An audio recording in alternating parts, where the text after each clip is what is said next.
నమస్కారం ఫ్రెండ్స్. క్లిష్టమైన పరిస్థితుల్లో కామ్‌గా ఎలా ఉండాలి అని అదొక బ్రహ్మ విద్యల ప్రపంచంలో చాలా మంది నేర్చుకుంటూ ఉంటారు. How to stay calm at the time of crisis, in the time of crisis. How to maintain yourself in a sober fashion are a sober way when crisis is at your doorstep. క్లిష్టమైన పరిస్థితులను కామ్‌గా ఎలా ఎదుర్కోవాలి అనే గుణపాఠం చాలామంది కోర్సుల ద్వారా, కౌన్సిలర్స్ ద్వారా, మోటివేషన్ సెషన్స్ ద్వారా చాలామంది నేర్చుకుంటూ ఉంటారు. కానీ ఒక దేశం మొత్తం ఇలాంటి వ్యవహారాల్లో దేశానికి దేశం కామ్గా ఉండగలుగుతుంది. నిమ్మకు నీరెత్తినట్టు, అంతా బాగున్నట్టు, ఏమీ జరగనట్టు, అసలు ఏమీ కాబోతున్నట్టు, అంటే ఎలాంటి హింటు లేకుండా చాలా కామ్గా దేశం ఉండగలుగుతుంది అంటే మన మెచ్యూరిటీ, ప్రాబ్లమ్ ట్యాక్లింగ్ ఎబిలిటీ, మన కోర్ కాంపిటెన్స్ ఇవాళ మన దేశాన్ని ఒక కామ్ సోబర్ కంట్రీగా ఉంచగలుగుతుంది. నేను పొగడతలేనండి, నేను నా కంట్రీ యొక్క వీక్నెస్ని సూచిస్తున్నా. క్లిష్టమైన పరిస్థితుల్లో కామ్గా ఉండటము అంటే ఆ క్రైసిస్ని ట్యాకిల్ చేయడానికి మన మెంటల్ స్టేట్ని స్టేబుల్గా ఉంచుకోవటము అని అర్థం. కానీ నీళ్లు ముక్కు దాటిపోతున్నా, తెప్ప తెగలడుతున్నా, ఇల్లు బూడిదవుతున్నా, ఆలోచనలో పడి కామ్గా ఉండటము, ఆ కామ్నెస్కి ఈ కామ్నెస్కి చాలా డిఫరెన్స్ ఉంది.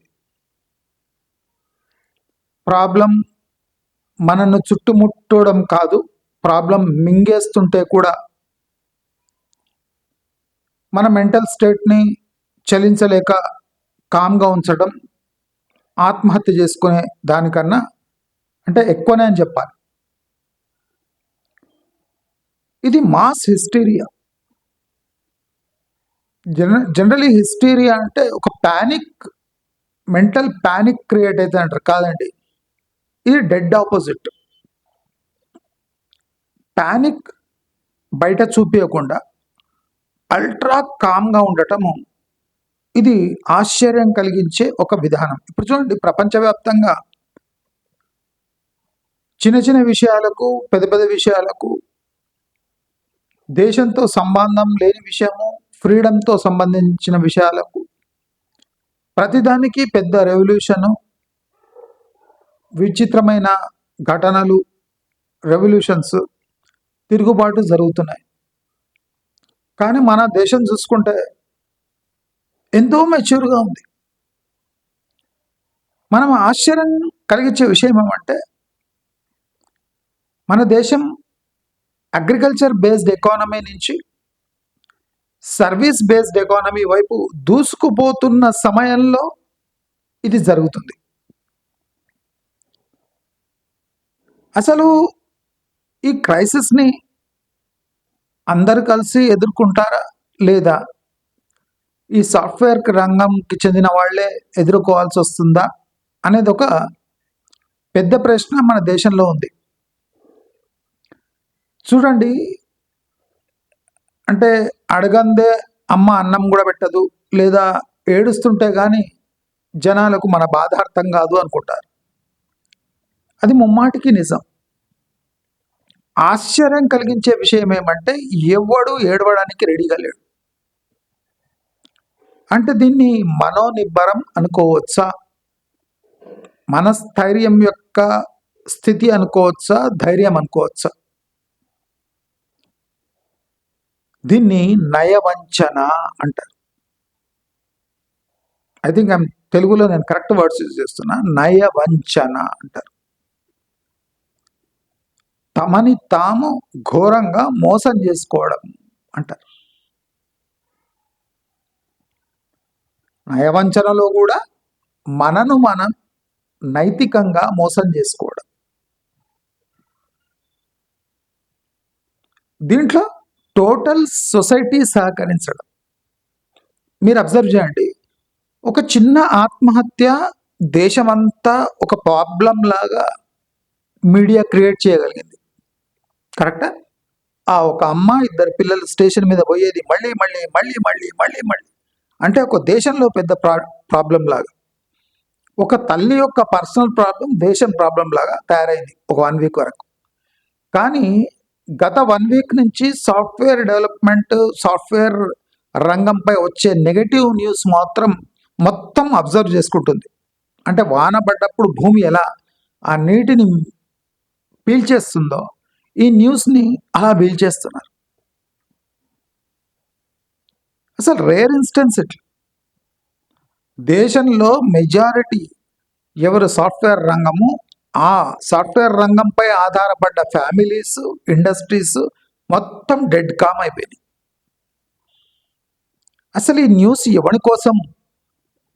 కావాలని వీళ్ళు ఏమన్నా ప్యానిక్ క్రియేట్ చేస్తున్నారా అనే విధంగా అంత కామ్గా ఉన్నారు.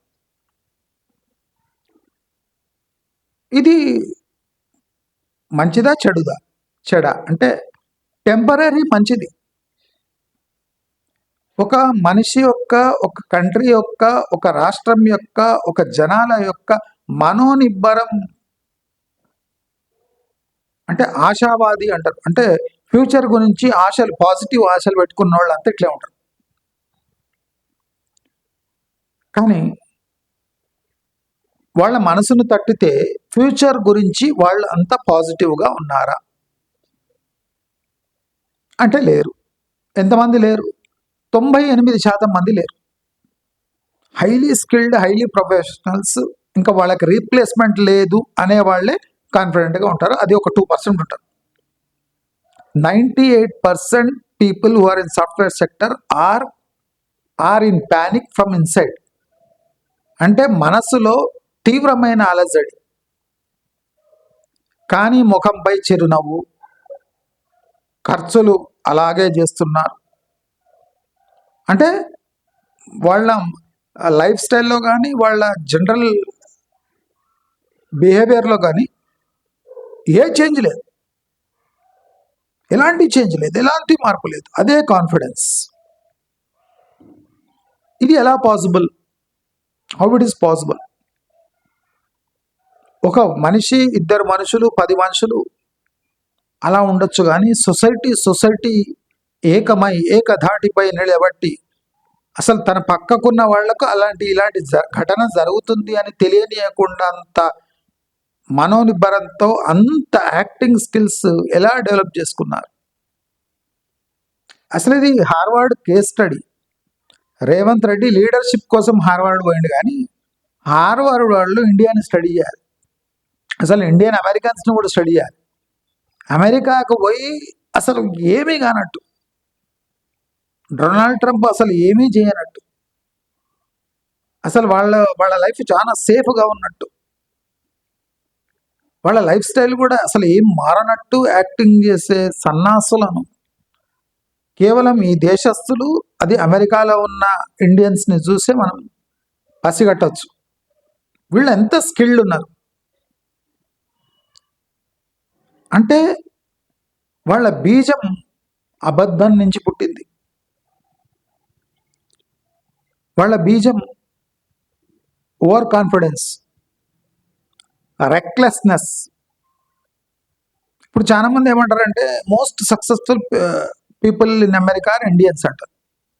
వై అని క్వశ్చన్ వేసుకుంటే మన దగ్గర పిసినారితనం, పీనాసితనం, ఫ్యూచర్ గురించి అంటే అక్యూములేట్ చేసుకోవడం, వెల్త్ అక్యూములేట్ చేసుకోవడం. Purpose of shifting to America అని ఫస్ట్ అడిగితే to save money, to earn money కన్నా టు సేవ్ మనీ. అక్కడ ఎక్కువ ఇన్కమ్ వస్తే అక్కడ కూడా ఇండియన్ లైఫ్ స్టైల్ లీడ్ చేస్తే గ్యారంటీగా డబ్బులు పోగైతాయి. తప్పు లేదు, ఈ యాటిట్యూడ్లో తప్పే లేదు. ప్రతి మనిషికి ఒక రకమైన మనుగడ సాగించే అధికారం ఉంటుంది. ఆ అధికారంలో భాగంగానే భారతీయులు అమెరికాలో ఒక రకమైన లైఫ్ లీడ్ చేస్తున్నారు. తప్పు లేదు. తప్పెక్కడుంది? ప్రపంచం గజగజలాడుతుంది. అంటే ప్రపంచం గజగజలాడుతుందంటే ఈ ప్రపంచంలో ఉండే వాళ్ళంతా ఇండియన్స్ కన్నా వీక్ అని అర్థమా? అంటే వీళ్ళకు అవగాహన లేక ప్యానిక్ అవుతున్నారని అర్థం కాదు. రెండు కాదు. ప్రాక్టికలీ ఈ ప్యానిక్ అయ్యే వాళ్ళ దయ వల్లనే ఈ ఇండియన్స్ అమెరికాలో, ఈ ఇండియన్ సాఫ్ట్వేర్ కంపెనీస్ ఇండియాలో నడుస్తున్నాయి. అంటే ఇప్పుడు ఎవరు ప్యానిక్ అవుతున్నారో వాళ్ళ కిందే వీళ్ళంతా పనిచేస్తున్నారు. కానీ వీళ్ళు ప్యానిక్ అవుతలేరు, వాళ్ళు ప్యానిక్ అవుతున్నారు. అంటే ఇది మెచ్యూరిటీ లెవెల్స్ తెలియజేస్తుందా? మనం చాలా మెచ్యూరా, ఫార్వర్డ్ లుకింగా? రేపు ఏఐ కూలిపోతుందని వీళ్ళకి తెలుసా? అంటే ఏ వచ్చింది రేపు ఎల్లుండి వెళ్ళిపోతుంది అంటే దూరపు చుట్టమా ఇది? ఏ గల్లీలో పిల్లగానికి ఏ గురించి తెలిసినాక ప్రతి అడ్డమైన యూట్యూబరు ఒక దాన్ని ఏమంటారు ఐఫోన్ కొంటే తానే ఒక సాఫ్ట్వేర్ దిగ్గజుట్లాగా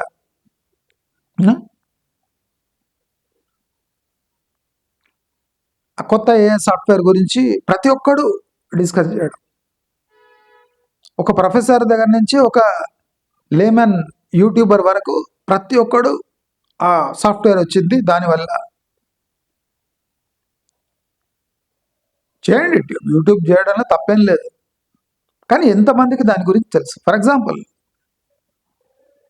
ఆ సాఫ్ట్వేర్ నేను వాడలేదు, ఏ చాట్ జీపీటీ ఎప్పుడప్పుడు వాడినా చూసిన అసలు ఎట్లుంటుందని. కానీ ఈ ఆంథ్రోపిక్ అనేది వాడు అవి నేను వాడలేదు.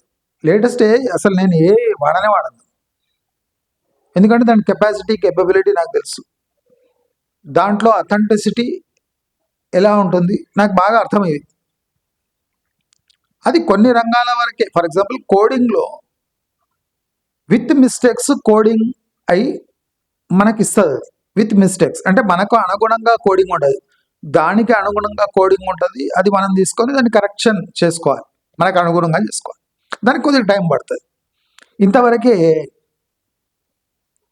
కానీ ఆ ఆంథ్రోపిక్, పీథ్రోపిక్ ఇప్పుడు వందల ఇవి ఉన్నాయి, యాప్స్ ఉన్నాయి, సాఫ్ట్వేర్ ఉన్నాయి, అప్లికేషన్స్ ఉన్నాయి. అవి మనం ఏం యూజ్ చేయం. కానీ ప్రపంచానికి ఏదో ఒకటి చెప్పాలి. దీనివల్ల కుదేలైపోతున్న సాఫ్ట్వేర్ సెక్టర్ ఎట్లయితుంది అని తెలియదు. కుదేలవుతుంది భయ్, మన రియల్ ఎస్టేట్ అయినట్టు. మనకు అడుగుతున్నారు, రియల్ ఎస్టేట్ కుదేలవుతుంది అని 2.5 years నుంచి అంటావు. ఎక్కడైతుంది? ఇప్పుడు కూడా అయితే లేదంటాడు. 2.5 ఏళ్ల నుంచి సాఫ్ట్వేర్ సెక్టర్ క్రైసిస్లో ఉంది. దాని అనుబంధ అంటే కన్జ్యూమబుల్ ఐటమ్ అంటే రియల్ ఎస్టేట్. సాఫ్ట్వేర్ దిగజారుతుంటే రియల్ ఎస్టేట్ ఎట్లా పైకి ఎగవాగుతుంది? Simple logic. నేను 2.5 ఏళ్ళగా రియల్ ఎస్టేట్ డౌన్ అవుతుంది అంటున్నా. ఏం కాలి అంటున్నారు. నిజమే. మీకన్నా తెలివి నాకుందా? సాఫ్ట్వేర్ వాళ్ళకన్నా తెలివి నాకుంటుందా? మీ రంగం 40% పడ్డప్పుడు రియల్ ఎస్టేట్ 100%, 80% ఇట్లా పెరుగుతుంది. దానికి ఫీడ్ ఇచ్చేదే, దాన్ని కొనేదే మీరు కదా. మీ దగ్గరనే డబ్బు లేనప్పుడు రియల్ ఎస్టేట్ ఇట్లా పెరుగుతుందని నేను లాజికల్గా మాట్లాడినా. ఇప్పుడు కూడా రియల్ ఎస్టేట్ కుదేలు కాదట. రియల్ ఎస్టేట్ కుదేలు కాదట. సాఫ్ట్వేర్ 70% దెబ్బతింటే, సెక్టర్ దెబ్బతింటే రియల్ ఎస్టేట్ స్టేబుల్గా ఎట్లుంటుంది? ఇల్లాజికల్ కదా. ఇప్పుడైనా ఒప్పుకోండి. స్కామ్స్ ఎందుకు జరుగుతున్నాయి రియల్ ఎస్టేట్లో? అసలు నేను చెప్తున్నా, రియల్ ఎస్టేట్లో ఇప్పుడు స్కామ్స్ ఎక్కువ జరుగుతాయి. ఎందుకు తెలుసా? ప్రాజెక్ట్ స్టార్ట్ చేసిండు, కొనేవాళ్ళు లేడు. ఇప్పుడు వానికి అప్పుడు ఉన్న కాన్ఫిడెన్స్ ఇప్పుడు లేదు. 2.5 ఏళ్ల క్రితం సాఫ్ట్వేర్తో పాటు రియల్ ఎస్టేట్ కూడా రియలిస్టిక్గా ఆలోచిస్తే ఇవాళ ఏ ఫ్రాడ్ రియల్ ఎస్టేట్లో కాకుండా సేల్స్ అవుతుండే. కానీ వాళ్ళు సాఫ్ట్వేర్ కుదేలైతుంటే కూడా కన్స్ట్రక్షన్ ఎక్కువ చేసిండ్రు. దానివల్ల ఇప్పుడు సేల్స్ కాక ప్లాన్ మొత్తం తారుమారాయి. అంటే స్కామ్ చేసేది తప్ప వాళ్ళ దగ్గర ఆప్షన్ లేదు రియల్ ఎస్టేట్. ఇలాంటి సిచ్యువేషన్ ఎందుకు అరైజ్ అయింది? ఇలాంటి సిచ్యువేషన్ ఎందుకు వచ్చింది? అందరూ దురదృష్టి ఉన్న వాళ్ళు, అందరు ప్రొఫెషనల్స్ కదా. సాఫ్ట్వేర్ వాళ్ళకి తెలియదా something is messy in our industry అని? థింగ్స్ ఆర్ గెటింగ్ ఆటోమేటెడ్ అని తెలియదా? Automation will eat our jobs అని తెలియదా? ఆటోమేషన్ ఈజ్ అంటే ఆత్మహత్య సదృశ్యం అని తెలియదా? ఎనీ ఇండస్ట్రీ ఆటోమేషన్ వస్తుందంటే జాబ్స్ పోతాయి. ఇది ఫిక్స్డ్ థియరీ. అది ఒక కార్ కంపెనీలో ఆటోమేటిక్ రోబోట్స్ వచ్చినాయంటే అక్కడ మనిషి అవసరం లేదు అని అర్థం. సెన్సర్స్ వచ్చినాయంటే క్వాలిటీ ఇన్స్పెక్టర్స్ అవసరం లేదు అని అర్థం. చదువుకున్నోనికి అర్థమవుతుంది. మరి మాస్ అంటే లక్షల జనాలు దీన్ని అనుభవించలేకపోతున్నారు అంటే ఎడ్యుకేషన్లో ఎక్కడనో తేడా ఉంది. ఇప్పుడు నేను సాఫ్ట్వేర్ సెక్టర్ గురించి మాట్లాడితే అసలు నేను ఎలిజిబులా కాదా? నేను లాజికల్గా మాట్లాడతా. సాఫ్ట్వేర్ అని కాదు, ఏ సెక్టర్ అయినా. ఇప్పుడు నేను ఆటోమొబైల్ చెప్పిన, ఆటోమొబైల్లో ఆటోమేషన్ వస్తే జాబ్స్ పోతాయి. టాలీ సాఫ్ట్వేర్ వస్తే అకౌంట్ జాబ్స్ పోతాయి. ఒక ఎంబ్రాయిడరీ మిషన్ వస్తే చేతి కార్మికుల ఉద్యోగాలు పోతాయి. ఇప్పుడు జార్దోజీ మిషన్ వచ్చాయి అంటే పూసలు తీసుకొని అదే జార్దోజీ వర్క్ చేస్తారు. తుర్కోళ్ళ బెడ్ మీద కూర్చొని చీరల పూసలు కూస్తుంటారు కదా, ఇప్పుడు ఆ జాబ్స్ అన్నీ పోతాయి. మిషన్ వచ్చేసింది. 2.5-3 లక్షలు పెడితే వచ్చేస్తుంది జార్దోజీ మిషన్. చిన్నది పెద్దది సైజెస్ ఉంటుంది దాంట్లో. అంటే కార్మికులకు ఉద్యోగం ఉండదు. వాడు ఒక చీర చేయడానికి ఒక 5-6 రోజులు తీసుకుంటాడు. ఇది ఒక 2 గంటలు కొట్టిపారేసి. అంటే తుర్కోళ్ళు చాలా మంది ఈ పని మీద డిపెండ్ అయి ఉన్నారు. తుర్కోళ్ళు ఇప్పుడు వాళ్ళు ఏ పని చేయలేరు, బయట పని చేయలేరు. ఏం చేయాలి? వాళ్ళు మిషన్ కన్నా తక్కువ కాస్ట్లో వర్క్ చేయాలి. అది గిట్టుబాటు అవుతుందా? వాళ్ళ జీవితాలను నిలబెడుతుందా? నిలబెట్టదు. మరి ఆ మిషన్ని ముక్కలు చేద్దామా? రాకుండా చేద్దామా? పాసిబిలిటీ లేదు. ఎంబ్రాయిడరీ మిషన్ వచ్చింది, ఈరోజు జార్దోజీ మిషన్ వచ్చింది, రేపు ఇంకో మిషన్ వస్తుంది. బ్లౌజ్ను పర్ఫెక్ట్గా కట్ చేసి స్టిచ్ చేసే మిషన్ వస్తుంది. అప్పుడు ఈ బ్లౌజ్ కుట్టే వాళ్ళ పరిస్థితి ఏమి? బలైపోతారు. నేను అందుకోసం economics can influence rocket science, space science. Economics can influence rocket science. ఈ రాకెట్ పంపిస్తే మనకు గిట్టుబాటు కాదు అంటే ఆ రాకెట్ పంపించారు. టెక్నాలజీ ఉంది, ఇంధనం ఉంది, స్కిల్ ఉంది, అన్నీ. గిట్టుబాటు అనేసరికి ఏ పెద్ద ప్రాజెక్ట్స్ కూడా పక్క పెట్టేస్తారు. ప్రతిదానికి గిట్టుబాటు కావాలి. భారతదేశం యొక్క రక్షణ శాఖ కూడా ఎకనామిక్స్ ఆలోచిస్తుంది. అనవసరంగా జెట్స్ ఇప్పుడు కొంటే అది ఎప్పుడో 20-30 ఏళ్ళకు ఒక వార్లాగా వస్తుంది చిన్నది. దానికోసం లక్షల కోట్లు పెట్టి ఇప్పుడే జెట్లు ఎందుకు కొనాలి? చాలామంది ఏమంటారు, దేశం రక్షణ వీళ్ళు వీళ్ళు పట్టించుకుంటలేరు అంటారు. అది కాదండి, ఎకనామిక్స్ ఎక్కడైనా వర్క్ అవుతుంది. ఈ 100 జెట్స్ కొనే లక్షల కోట్లు బ్యాంకులు ఉంటే వడ్డీ వస్తుంది. వడ్డీ వల్ల కొన్ని స్కీమ్స్ నడుస్తాయి. ఇప్పుడు మొన్న వాళ్ళు అగ్నివీర్ అని పెట్టిండ్రు. ఎందుకు పెట్టిండ్రు? లక్షల సంఖ్యలో సోల్జర్స్ పని లేకుండా ఆల్ ఓవర్ ఇండియా క్యాంపులలో నిద్రపోతున్నారు. టైముకు లంచ్ వస్తుంది, క్యాంటీన్ ఫెసిలిటీ ఉంది, అన్నీ ఉన్నాయి. ఎప్పుడన్నా ఒక చోట ఒకసారి పోయి కాశ్మీర్లో వర్క్ చేసి మళ్ళా సౌత్ ఇండియాకి వచ్చి క్యాంపులలో నిద్రపోతుంటారు. ఏం చేయాలి వీళ్ళని? ఫుల్ జీతం. మళ్ళీ ఏమనంటే మంచిగా ఉండదు. కనుక ఏం చేసింది? అగ్నివీరు అని తెచ్చేసి, అంటే పార్ట్ టైం వర్కర్స్. వీళ్ళకి ఇన్ని రోజులు ఉంటుంది పని, అయినాక రిటైర్ అయిపోతుంది. వాళ్ళకు సర్టిఫికేట్ ఇచ్చి పంపించేస్తారు. ప్రపంచ దేశంలో ఇట్లనే ఉంది డిఫెన్స్ సెక్టర్. మనం కూడా అదే మోడ్లోకి వస్తున్నాం. లక్షల సోల్జర్లను మేపుకుంటూ కూర్చుంటే మీరు చూడండి, మన దగ్గర సోల్జర్స్ చచ్చిపోయిన పెద్ద ప్యానిక్ ఉండదు.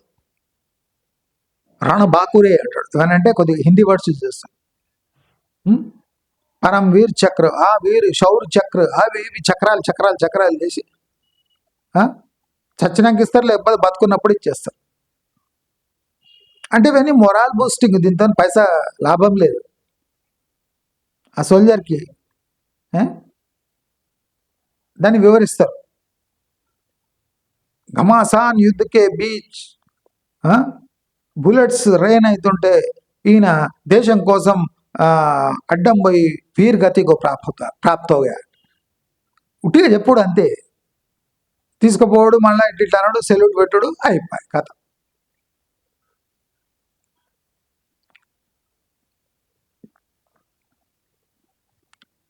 అంటే మనిషి పోలేని స్థితిలో మనుషులను నెట్టేస్తున్నారు దేశం రక్షణ అని చెప్పి.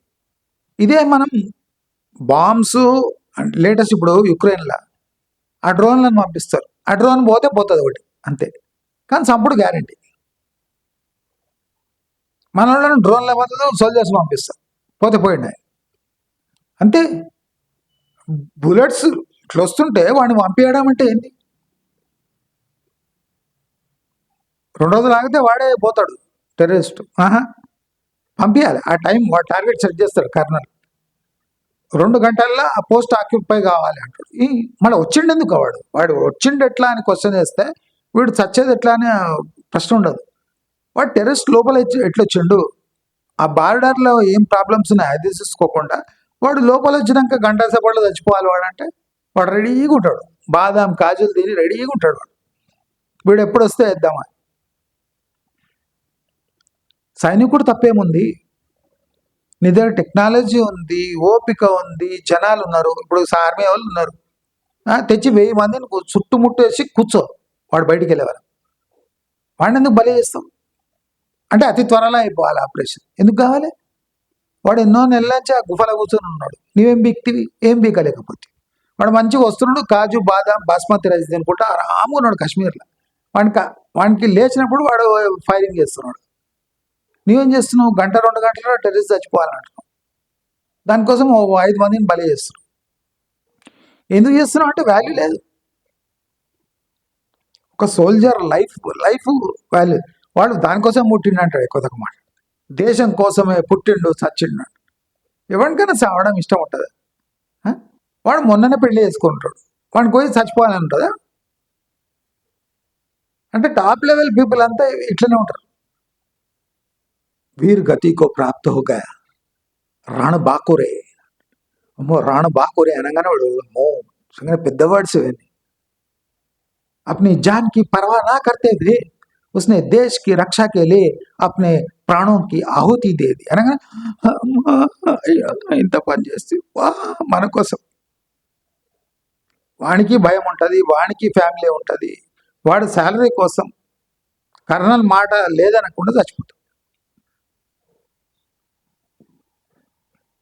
మనం డైలాగులు ఉంటాం, మన పని మనం చేసుకుంటాం. కంట్రీలో ఎక్కడ చెత్త అక్కడ పడేస్తాం, మోసం చేస్తుంటాం. మనకెప్పుడు ఏ దాంట్లో పెడితే ఎక్కువ ప్రాఫిట్స్ వస్తాయని మన దాంట్లో మనం బిజీ ఉంటాం.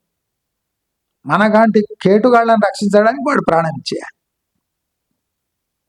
అంటే అన్ని అబద్ధపు కథలే అన్నీ. ఇప్పుడు ఇజ్రాయెల్లో ఒక సోల్జర్ని చంపితే, ఫర్ ఎగ్జాంపుల్ ఇజ్రాయెల్లో ఒక సోల్జర్ని చంపితే వాడు 10 మందిని చంపుతాడు. ఏచి పని చంపుతాడు, ఎతుకుతాడు. ఎతికి ఏ దేశంలో ఉన్నా పోయి లక్షల కోట్లు ఖర్చు అయినా పోయి వాడిని హోటల్ రూమ్లో ఎతికి బాంబు పెట్టి లేపేసి ఆత్మశాంతి పొందుతాడు. ఇది ఆర్మీ అంటే. మన రష్యాలో ఒక ఇంటెలిజెన్స్ సీనియర్ ఆఫీసర్ని చంపేస్తే వాడిని దుబాయ్లో పట్టుకున్నారు పోయి రష్యా వాళ్ళు. వాడిని తీసుకొని వచ్చి ఇంక వాడిని అంతే వాడి పని. ఇక కోర్టు ట్రయల్స్ అవన్నీ వేస్ట్ ఇక వాడిని టార్చర్ చేసి చంపుతారు. ఇదే కదా మనకు కావాల్సింది, ఆత్మశాంతి కావాలి. వాడిని దుబ్బని కొట్టే చచ్చిపోతే ఏం చేస్తావు? ఖబర్ ఖోద్కి అందరు గాడిదే అంటారు. లేకపోతే పాకిస్తాన్కి అప్పగిస్తారు. అగో మీ సిటిజన్ వచ్చిండు చంపేసిన తీసుకుపోండి. ఏమవుతుంది అది? ఏం ఆనందం ఉందా? ఏమైనా ఉంది? వాడిని బతుకున్నాడిని పట్టుకొని పింజరాలు వేసి శ్రీనగర్ సెంటర్లో ఏళ్ళాడదీయాలి వాడిని. కాకులు గద్దలు వచ్చి తినాలి. అది రష్యాలో ఒక టెర్రరిస్ట్ని పట్టుకున్నప్పుడు ఎట్లా హ్యాండిల్ చేస్తారు వాడిని నెత్తి కింద పెడతారు. ఎప్పుడు 2 చేతులు వెనక్కి నుంచి కట్టేసి వెనక్కి చేతులు గుంజి నెత్తి కింద పట్టి కోర్టు రూమ్లోకి తీసుకొని వస్తారు అంటే వాడు నెత్తి ఎత్తొద్దు, వాడు నెత్తి ఎత్తొద్దు. అది కసి అంటే, అది ఆర్మీ అంటే. మన దగ్గర కసాబ్ని కూర్చోబెట్టి బిర్యానీ పెడితే ఇది మన సంస్కృతి. మనం నిజాన్ని ఎప్పుడు ఒప్పుకుంటాం? అమెరికా దిగొచ్చింది, 50% టారిఫ్ని 18 చేసింది. అసలు 18 ఎందుకు చేయాల్సి వచ్చింది? 18 ఎందుకు వేయాలి? భారతదేశం అంత కాన్ఫిడెంట్గా ఉంటే, రైతుల పక్షపాతి అయితే మేము రైతుల పక్షపాతి అని ఇండో-యూఎస్ డీల్ తర్వాత ఎందుకు మొత్తుకుంటుంది భారత ప్రభుత్వం? సామాన్య ప్రజలతో భయం లేదు భారత ప్రభుత్వానికి, ఫార్మర్స్తో ప్రాబ్లం ఉంది. అమెరికా ఏదో ఒక కిటుకు పెట్టింటది అక్కడ. అంత పిచ్చి ప్రభుత్వం అక్కడో లేదు ఇక్కడో లేదు, ఇద్దరు కలిసిపోయారు. డొనాల్డ్ ట్రంప్ అమెరికన్స్ చెవుల పువ్వు పెడుతుండు, నరేంద్ర మోదీ ఇండియన్స్ చెవుల పువ్వు పెడుతుండు. ఇద్దరు పువ్వులు తీసుకొని వాళ్ళ దేశాలకు పెట్టేస్తుంది. భారతదేశంలో సెంట్రల్ గవర్నమెంట్ ఒక బ్లఫ్ ఆడినా అంటే నరేంద్ర మోదీ పోయి నేను ఇట్లా చేస్తున్నా అట్లా చేస్తున్నా ఇవి చేస్తున్నా. ఇండియా బయింగ్ పవర్ వల్ల మర్యాద పొందుతుంది, నరేంద్ర మోదీ వల్ల కాదు. India has buying power. ఎప్పుడు బయింగ్ పవర్ పడిపోతుందో 10 మంది నరేంద్ర మోదీలు 10 తలలు పెట్టుకొని తిరిగినా ఎవడు పట్టించుకోడు. బయింగ్ పవర్ ఎక్కడి నుంచి వచ్చింది? Citizens buying power. ఇది బయింగ్ పవర్ నరేంద్ర మోదీ తెచ్చిండా? కాదు, మనం తెచ్చుకున్న బయింగ్ పవర్. అది అలాగుంచితే ఇప్పుడు మన పరిస్థితి ఏముంది? ఆ బయింగ్ పవర్ మిగిలేటట్టుందా? లేదు. కానీ మనం ఏమనుకుంటున్నాం, ఇంకా మనకు బయింగ్ పవర్ ఉంది, మనం ఇంకా సాఫ్ట్వేర్ని శాసిస్తాము. సాఫ్ట్వేరే లేదు, ఇంకేం శాసిస్తాం? ఇది రియాలిటీ. కానీ ఒకచోట ఏం జరుగుతుంది? చంద్రబాబు నాయుడు క్వాంటమ్ వ్యాలీ తీస్తాడు, కాంగ్రెస్ ముఖ్యమంత్రి ఫ్యూచర్ సిటీ తీస్తాడు. అక్కడ కర్ణాటకలో వాళ్ళు ఏ సిటీనే కడుతున్నారు. ఏంది? పొలిటీషియన్కి పాలిటిక్స్ సరిగా తెలియదు, వాళ్ళకి సైన్స్ గురించి ఏం తెలుసు? కానీ అందరూ ఇప్పుడు రియల్ ఎస్టేట్ వాడికి అసలు ఏబిసిడీలు రావు, వాడు క్వాంటమ్ గురించి మాట్లాడతాడు, వాడు ఫ్యూచర్ సిటీ గురించి మాట్లాడతాడు, వాడు ఏరోస్పేస్ హబ్స్ వస్తున్నాయని మాట్లాడతాడు. ఏరోస్పేస్ హబ్ అంటే ఏంది? అపాచే హెలికాప్టర్ యొక్క ఒక అసెంబ్లీ సెంటర్ అంటున్నారు. కాదు, ఇది ఓన్లీ డొప్ప. అపాచే హెలికాప్టర్ యొక్క డొప్ప తయారు చేస్తారు ఇక్కడ. దాని ప్రతి ఒక్క ఇంకో ఎలక్ట్రానిక్ పార్ట్ అంతా ఇక్కడ తయారు కాదు. అంటే welding unit, Apache factory helicopter యొక్క వెల్డింగ్ యూనిట్ ఇక్కడ ఉంటుంది. ఇప్పుడు అపాచే హెలికాప్టర్ కింద తయారు చేయాలనుకుంటే బెంగళూరు లేదా పూనా ఆ ఏరియాలలో ఫ్యాక్టరీ పెట్టి అక్కడ అసెంబ్లీ చేస్తారు. ఎక్కడ ఎలక్ట్రానిక్స్ హబ్ ఉన్నదో, ఎక్కడ మ్యాన్ పవర్ ఈజీగా దొరుకుతుందో, లైసెన్స్డ్ సాఫ్ట్వేర్ హార్డ్వేర్ ఎక్కడ వాళ్ళు తీసుకున్నారో అక్కడ అసెంబ్లీ చేసుకుంటారు. పేరుకి ఏమిది ఏరోస్పేస్ హబ్. ఇక్కడ ఏం జరుగుతుంది? మొన్న అక్కడ సాఫ్రాన్ ఇంజన్స్ మ్యానుఫ్యాక్చరింగ్, దాంట్లో మన టెక్నాలజీ ఏం లేదు, వాడు తెస్తాడు, అసెంబ్లీ చేస్తాడు. చీప్ లేబర్ని ఉపయోగించుకోవడానికి. ప్లస్ ఇక్కడ ఏరోస్పేస్ ఇండస్ట్రీ, డెవలపింగ్ ఏరోస్పేస్ ఇండస్ట్రీలో మొదటి అడుగు తాము పెడుతున్నామని సాఫ్రాన్ ఇంజన్స్ వాళ్ళు అనౌన్స్ చేశారు. అది హైదరాబాద్లో aerospace assembly plant, engine assembly. ఆ సాఫ్రాన్ అనే ఇంజన్ ఎంత సక్సెస్ఫుల్గా మన ఇండియన్ కాంటెక్స్లో వర్క్ అవుతుందో తెలియదు. మీకు క్లారిటీ కోసం చెప్తున్నా. సాఫ్రాన్ సాఫ్రాన్ సాఫ్రాన్ అనగానే నరేంద్ర మోదీ ఢిల్లీ నుంచి కట్ చేశాడు రిబ్బన్. సాఫ్రాన్ ఎక్కడ? కర్ణాటక గవర్నమెంట్. అంటే క్రెడిట్ తాను కొట్టేయాలని అక్కడి నుంచే రిబ్బన్ కట్ చేశాడు. రేవంత్ రెడ్డికి ఆ క్రెడిట్ దక్కొద్దని నరేంద్ర మోదీ ఢిల్లీ నుంచి ఇనాగ్రేషన్ చేశాడు. అంటే ఇక్కడ పాలిటిక్స్. ఆ సాఫ్రాన్ మ్యానుఫ్యాక్చరింగ్ వల్ల ఇక్కడ ఏరోస్పేస్ ఇండస్ట్రీకి ఏమవుతుంది అనేది అయినాక ఎవడు క్రెడిట్ తీసుకోవాలి? అంటే అంత కుళ్ళిపోయినాం మనం లోపల వరకు. యుఎస్ డీల్ కాగానే ప్యానిక్. మీరు చూడండి, యుఎస్ డీల్ వల్ల ట్రేడ్ అండ్ కామర్స్ డిస్కస్ కావాలి. ఇక్కడ milk and agriculture products discuss అవుతున్నాయి. అసలు అది వైట్ పేపర్ రిలీజ్ చేయాలి. అసలు టోటల్ డీల్ ఏ విధంగా ఉంది? ఇది అఫీషియల్ సీక్రెట్స్ యాక్ట్ కింద రాదు. టోటల్ ట్రేడ్ ప్యాక్ట్, దాని బిట్స్ అండ్ పీసెస్ కూడా పబ్లిక్కి తెలవాలి. తెలిస్తే రైతులు లేస్తారు. అసలు మన రైతులు కూడా మూర్ఖులే. మన దిక్కు ఏం జరుగుతుంది, మన పొలిటీషియన్స్ ఏం చేస్తుండ్రు, ఏ సబ్సిడీలు ఇస్తే ఏమవుతుంది మన సిచ్యువేషన్ ఫ్యూచర్లో అని ఆలోచించకుండా సబ్సిడీలు మింగేసి రైతు బంధులు, రైతు భరోసాలు మింగుకుంటూ ఇండో యుఎస్ డీల్ గురించి మాట్లాడుతుండ్రు. అంటే మన మూర్ఖత్వం మామూలుగా లేదు. మూర్ఖత్వంలో ఆనందం వెతుక్కుంటున్నాం. ఎంత ఘోరంగా ఉందంటే మూర్ఖత్వంలో ఆనందం వెతుక్కుంటున్నాం. మూర్ఖత్వంలో ఆనందం ఉండొచ్చు. పిచ్చోడు పిచ్చి నవ్వుకుంటుంటాడు, వాడు పిచ్చోడు. వాడు బయట సొసైటీ వాడిని పిచ్చోడు అనుకుంటుంది. అబ్బాయి ఏం చక్కగా నవ్వుతున్నాడు అన్నాడు. వాడు పిచ్చోడు, వాడు నవ్వుతాడు, వాడి తత్వం అదే అనుకుంటారు. మనమేమనుకుంటున్నాం, ఎంత చక్కగా నవ్వుతున్నాము, ప్రజలంతా బాగున్నారు అనుకుంటున్నాను. కాదు కాదు, మనం పిచ్చి వాళ్ళలాగా మారి నవ్వుతున్నాం. నేను ఇండియా ఒక సిచ్యువేషన్ నేను వివరిస్తున్నా. ఎస్పెషలీ ఆంధ్ర స్టేట్స్ దీనికి ఫేమస్. పిచ్చోళ్ళగా మారిపోయి హాస్యాస్పద నటన చేస్తూ అందరూ మనల్ని నమ్ముతున్నారనే భావనలో ఉన్న జనాలకు పాదాభివందనాలు. అంటే కమల్ హాసన్ మించిపోయారు మీరు. అంటే నటన నేర్చుకున్నారు మీరు, జీవించడం నేర్చుకోలే, నటన నేర్చుకున్నారు మీరు. అద్భుతంగా నటిస్తున్నారు ప్రతి ఒక్కరు. ఏమైంది సార్ ఏం లేదు, అంత బయట అట్లా ఉంది, కానీ యుఎస్లో ఏం లేదట, అంత నార్మల్ ఉందట. మావాడు ఉన్నాడుగా, ఏమైతే మళ్ళీ ఇక్కడ వచ్చి సాఫ్ట్వేర్ ఇది ఓన్లీ ప్యానిక్. మేము లేకుండా పని అవుతుందా? సాఫ్ట్వేర్ అవుతుందా? కోడ్లో ప్రాబ్లమ్స్ ఉండవా? కోడింగ్లో ప్రాబ్లమ్స్ చాలా కాంప్లికేషన్స్ ఉంటాయి. దానికి హ్యూమన్ టచ్ కావాలి, అంటే మేము కావాలి. ఏమైతే లేదు, పొద్దున పోతాం సాయంత్రం వస్తున్నాం, చూస్తున్నావా లేదా? మా దగ్గర బెంచులు మొత్తం తీసేసి మొత్తం చైర్స్ వేసేసారు.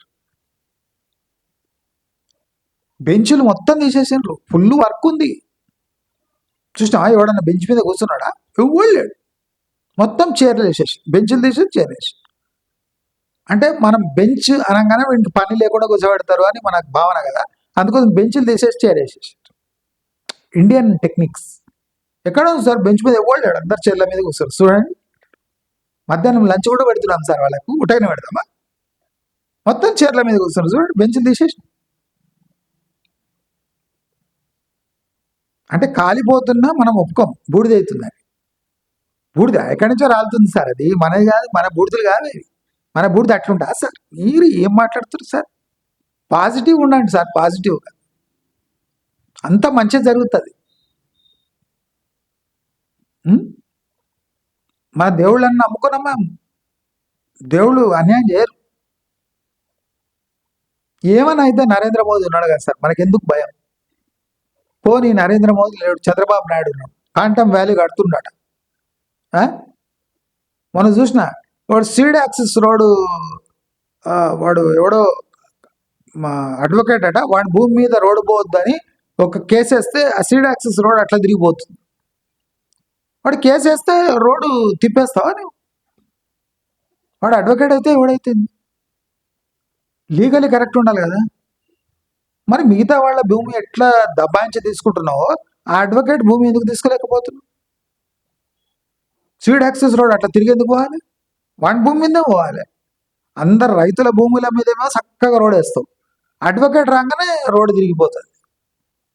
ఆ రోడ్ ఇప్పుడు టెంపరీ వేస్తావు, అయినాక మళ్ళీ చక్కగా రోడ్ వేయాలి. దాని ఖర్చు ఎవరిది?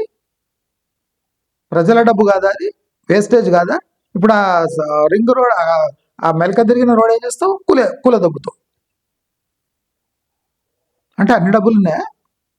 అప్పుల్లో మునిగిపోయిన ఒక ఆంధ్ర రాష్ట్రానికి సీడ్ యాక్సెస్ రోడ్, నీ temporary seed access, permanent seed access వేరే వేరే ఇస్తావా? ఎవడిచ్చిన అప్రూవల్ నీకు సీడ్ యాక్సెస్ అట్లా ఏమని? తొందర ఏముంది? ఆ అడ్వకేట్ ఎవడు? రైతుల కోనాయమా, అడ్వకేట్ కోనాయమా? ఒక కేసు అయ్యి వాడికి ఎక్కువ పరిహారం ఎందుకు ఇవ్వాలి అసలు? వాడు స్టాప్ చేసే అధికారం వాడికి రాజ్యాంగం స్పెషల్ లాయర్లకు సపరేట్ ఇచ్చిందా? అడుగుతలేరు. సీడ్ యాక్సెస్ రోడ్ అట్లా తిరిగిపోతుంది. ఎందుకు పోతుందంటే అడ్వకేట్ ల్యాండ్ అంట అది. వాడు ఒప్పుకుంటలేడు. వాడు సాగు భూమిగా ఏం చూపిస్తున్నాడు? వాడు చూపిస్తున్నాడు. ఏంది ఇది?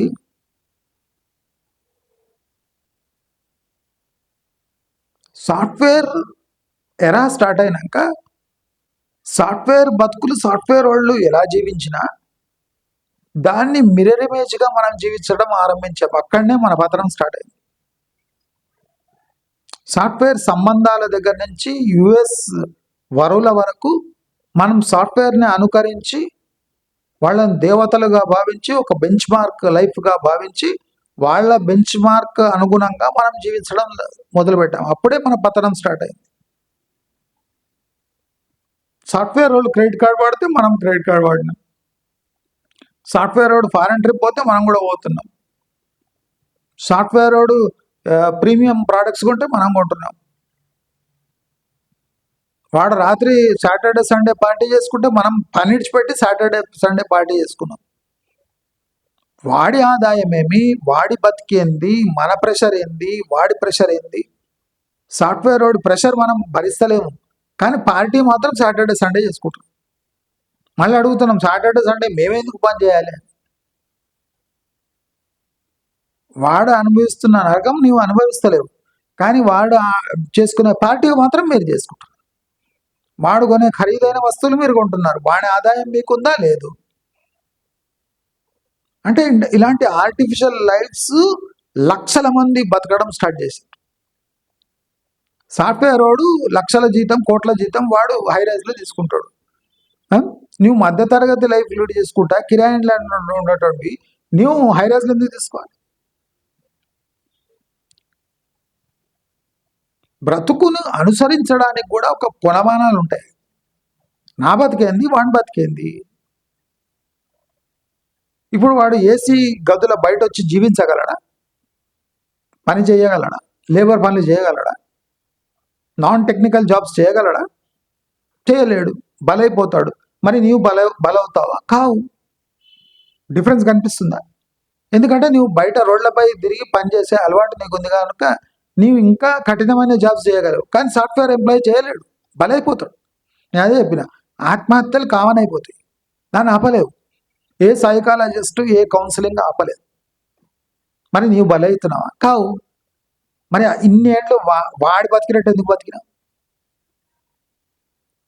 నీ సేవింగ్స్ పడిపోవడానికి నీవు ఆడుతున్న బతుకు అనే నాటకం వల్లనే నీ దగ్గర సేవింగ్స్ లేవు. నువ్వు సండే కూడా పని చేయాలి, కానీ నువ్వేం చేసినావు? సాఫ్ట్వేర్ రౌండ్కి సాటర్డే సండే కనుక నేను కూడా సాటర్డే సండే ఎంజాయ్ చేస్తా.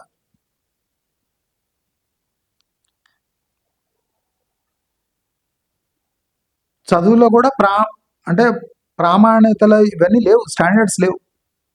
మెకానికల్ చదివినోడు కూడా కంప్యూటరే, ఎలక్ట్రానిక్స్ చదివినోడు కంప్యూటరే, కంప్యూటర్ అయితే కంప్యూటరే, సివిల్ చేసినోడు కంప్యూటరే, ఓషియోనోగ్రఫీ చేసినోడు కంప్యూటరే, ఆఖరికి మెడికల్ టెక్నీషియన్ ఈ కోర్స్ చేసినోడు కూడా వాడు కాల్ సెంటర్లో వెళ్ళిపోతుంది మెడికల్ కోడింగ్లో. ఏదో కంప్యూటర్లో ఏసీలో కూర్చొని పని చేయాలి, ఇది గోల్. అసలు ఈ ఆంథ్రోపిక్ అనే ఎంతమంది యూజ్ చేసిండ్రు, ఎక్కడెక్కడ యూజ్ అవుతుంది?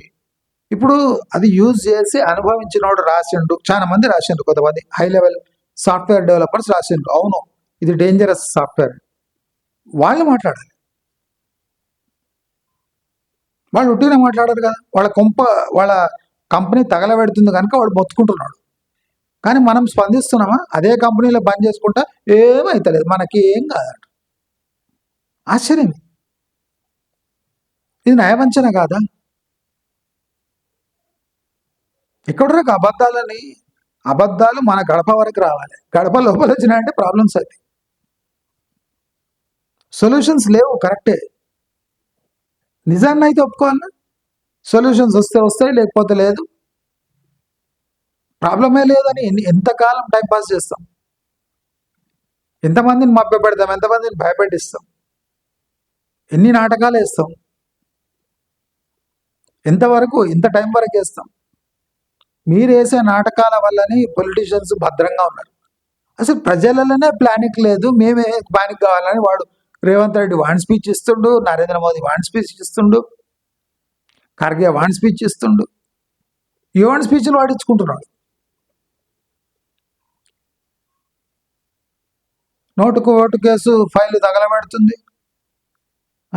ఫోన్ ట్యాపింగ్ కేసు తగలబెడుతుంది, ఇవన్నీ పక్కకు పోయినాయి. ఇవి కూడా మాట్లాడతలేడు. దుర్ఘటన జరిగింది అయిపోయి ఏమన్నా స్పీచ్లు ఎంపీటీసీ, జెడ్పీటీసీ, జిహెచ్ఎంసీ. ప్రజల ఆదాయం లేదు, రేపు మున్సిపాలిటీ లేదుగా ఆదాయం ఉండదు, రిజిస్ట్రేషన్లు కావు, రియల్ ఎస్టేట్ పడిపోతుంది, షాప్స్ మూతపడతాయి, బార్ల ఆదాయం తగ్గిపోతుంది. దీనికైనా స్పందించాలి ప్రభుత్వం. మన ప్రభుత్వాలు ఎప్పుడు స్పందిస్తాయంటే మద్యం దుకాణాల ఆదాయం పడిపోయినప్పుడు మాత్రమే మన ప్రభుత్వాలు స్పందిస్తాయి. ఎందుకు పడిపోయినాయి? ఏ బ్రాండ్ ఎంత తాగుతారు? ఏమైంది జనాలకు? ఎవడది నిరుత్సాహపరిచేది? జనాలు తాగలేకపోతున్నారంటే దానికి కారణం ఏమి? బెల్ట్ షాపులు తక్కువ ఉన్నాయా? తీద్దాం, ప్రోత్సాహకాలు ఇద్దాం. 1000 బాటిల్ అమ్మితే ఇన్ని బాటిల్ ఫ్రీ అని వైన్స్ వాళ్ళకు ప్రోత్సాహకాలు ఇద్దాం.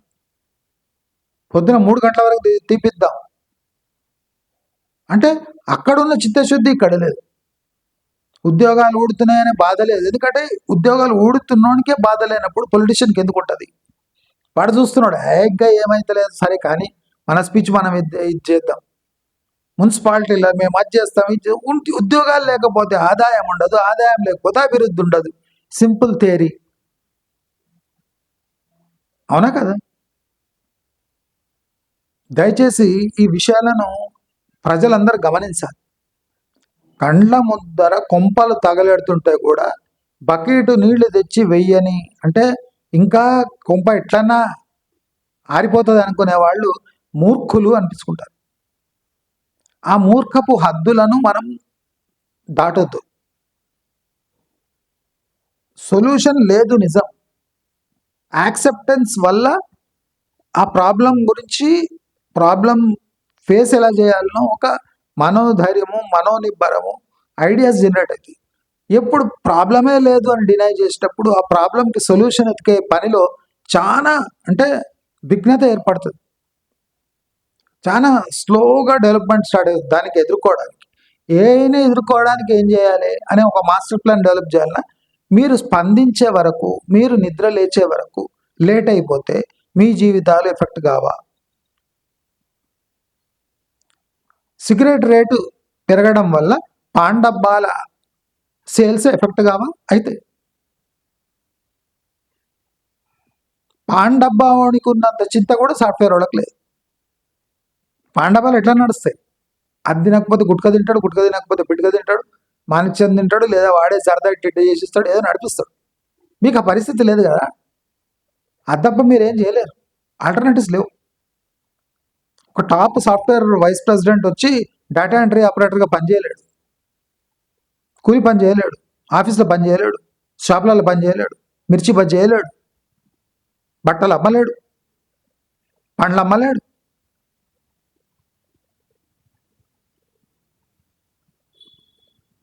మన ఎడ్యుకేషన్, మన గర్వము మన జీవితాన్ని ఒక మలుపు తిప్పేసింది. అది మళ్ళీ మెలికలు తిరిగిన ఆ మలుపు మాత్రం తిరగలేదు. దయచేసి ప్రతి ఒక్కరూ ఈ విషయాన్ని గమనించి స్పందించడం నేర్చుకోండి, నిజాలను ఒప్పుకోండి. అప్పుడే మనం బతికి బయటపడే ఐడియాస్ కూడా జనరేట్ అవుతాయని అందరికీ తెలియజేసుకుంటూ నమస్కారం.